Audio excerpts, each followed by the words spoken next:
Hello my YouTube family, welcome to my channel. आज इस video में मैं आपको मेरी गोवा की जर्नी दिखा रही हूँ। अगर आपको वीडियो अच्छा लगे तो पूरा देखना और लाइक एंड कमेंट ज़रूर करना।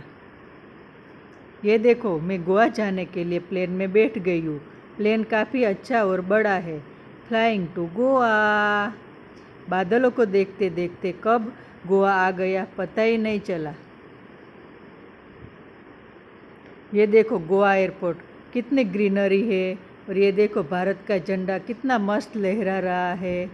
Wow, very nice, beautiful weather. और ये देखो गोवा एयरपोर्ट काफ़ी अच्छा और बड़ा है और क्राउड भी कम है और बहुत ही सुंदर लग रहा है। ये देखो समंदर किनारा, कितना मस्त समंदर किनारा है। मुझे कहीं भी जाओ समंदर किनारा बहुत अच्छा लगता है।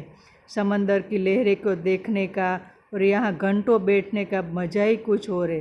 देखो लोग कैसे मस्ती से पानी में नहा रहे हैं और समंदर किनारे बैठे हैं। यहाँ से आप क्रूज़ में जा सकते हो।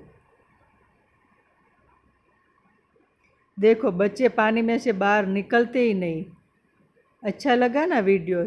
Thank you.